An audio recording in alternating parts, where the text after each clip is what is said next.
If you're a big swim team and you like to order a lot of gear, maybe you ought to check out Swim Outlet Team Division for these reasons. Swim teams receive a 10% discount on bulk orders. Swim teams or organizations get an 8% commission on referred sales. You'll also like their customization services, which is affordable and available at all times during the year for all team gear. With over 50,000 items in stock, you can get most anything you want. Swim Outlet Team Division. You need to try it out. You'll be glad you did.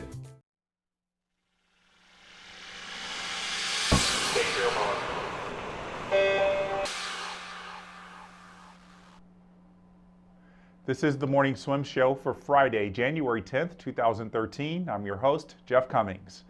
Erin Cameron is finishing up her senior year at the University of Michigan and working hard, not just in the pool.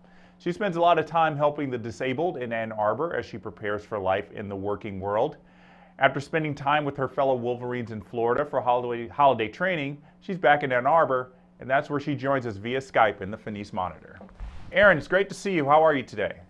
I'm great. How are you? I'm doing very well. Welcome back to Ann Arbor. I would say it must be nice to be back home, but you were just in warm and sunny Florida, and now you're back in sub-freezing temperatures. Yes, it's true. But I have to say campus does look very beautiful with all the snow on it. Is it a lot of snow? Oh yes, there's a ton of snow. It's everywhere. Well, you grew up in Michigan, so it's probably not too bad for you.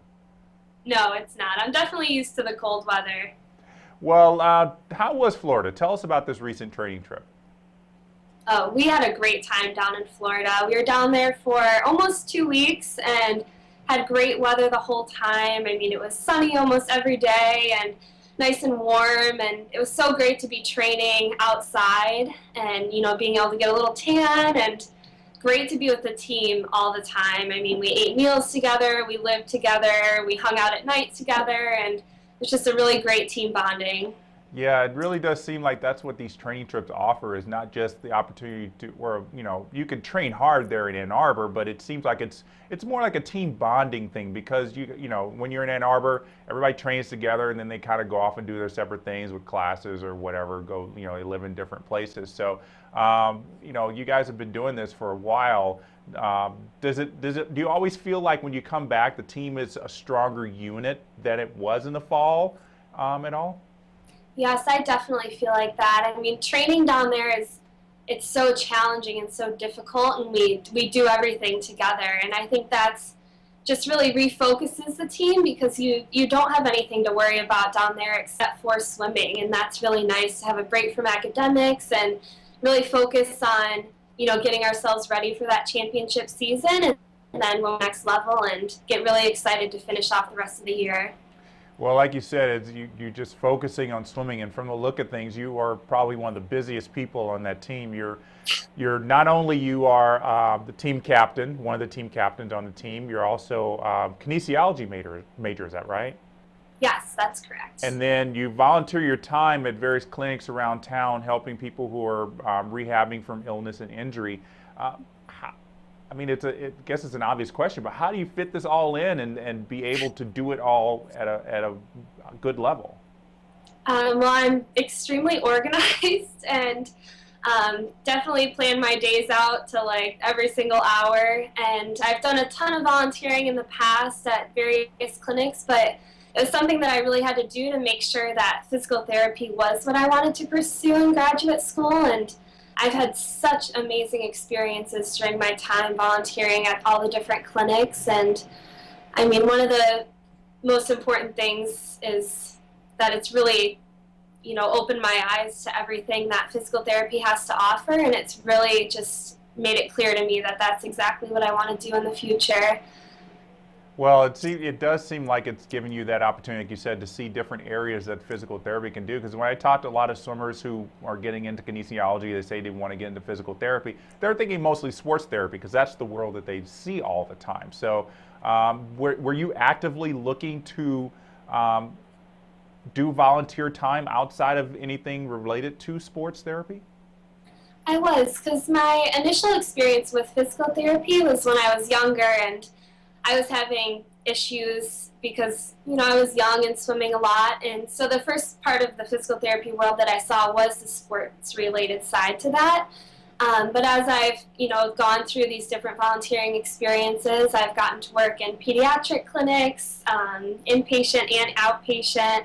I've done a lot of work with older populations and a lot of stroke patients, and even done some wound care, which was definitely a very different experience in physical therapy, but I feel like I have a pretty good idea of what the occupation has to offer as a whole now because of all these experiences that I've been able to have through the University of Michigan. Yeah, how did you learn about this volunteer services program that the Health Services Center has? Well, through one of my teammates, Alexa, she was a team captain 2 years ago, and she is going to physical therapy school as well, and so I got a lot of advice from her, and I really would have had no idea what to do without her guidance, and so she really encouraged me to go seek out this volunteer services program because you need a lot of physical therapy observation hours before you can get in and apply to schools. And so she was a really great resource, and I kind of got my foot in the door with her and then kept going with that program. And so with that volunteer services, you stay at a place for about 6 months, and then you can rotate. So I've gotten to see quite a bit through that. There's a great article on the University of Michigan website by Michael Kazaborski, the sports information director there, and he talks about you and the work you were doing with this man who wanted to get the ability to get on one knee and propose to his girlfriend. I thought that was such a great, touching story. Any others that you want to share from your time working with these people? That story is definitely one of my favorites. It's when I think I really realized the impact that physical therapists can have on their patients, not just physically, but in their entire life. And that physical therapist allowed that young man to have an experience that he'll cherish forever. And that's something that I really look forward to being a part of every day.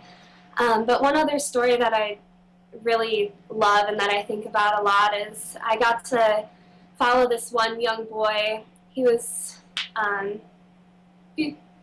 preteen, and he was in the hospital, and I was volunteering at an inpatient clinic, and so I kind of got to follow him from inpatient to his outpatient clinic, and so I was with him for about 6 months and got to see him progress over a really long time, and saw him before he was able to walk, and then when he was able to walk with a walker, and then when he was able to walk without a walker, and just seeing that and seeing the struggles that this young boy had gone through, but also how incredible his journey was, and then seeing him get to a level where he could be independent on his own is one of the most influential stories that I've had.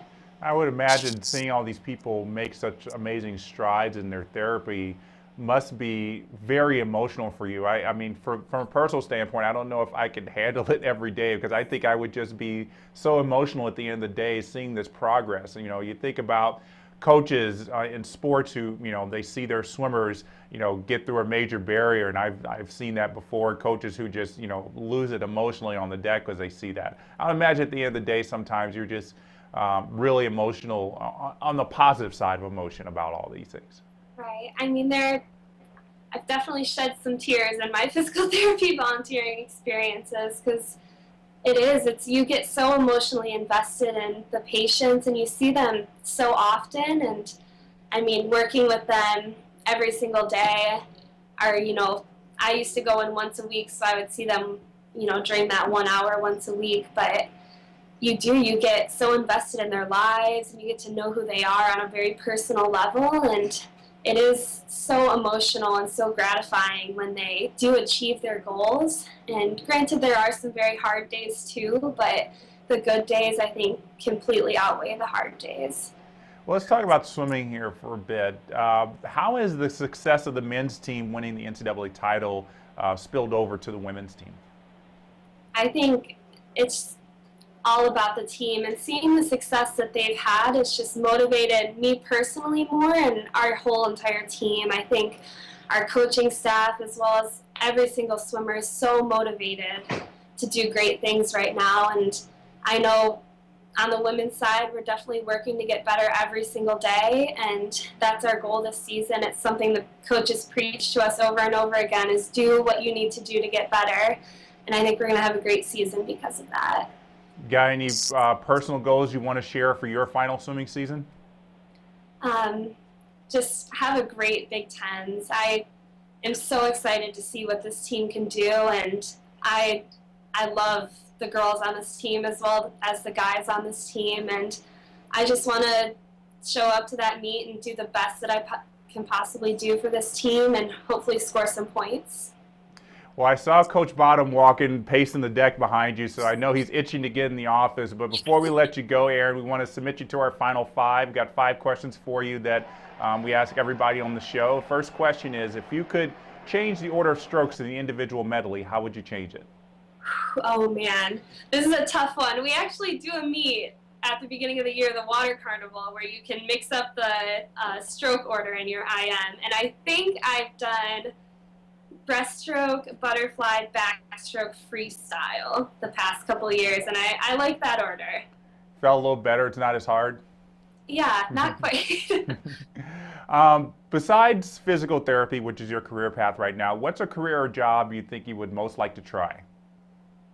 You said besides physical therapy? Yes. Oh man, if I could be a professional athlete, I think that would be awesome. Yeah, it's a good job to have. On the flip side of that, what's a career or job you know you would not like to try? Oh man, I definitely couldn't sit at a desk all day, so any job that involved me not talking to people would be really, really difficult for me. Yeah. What's a rule in the swimming rule book you know you would like to change or add?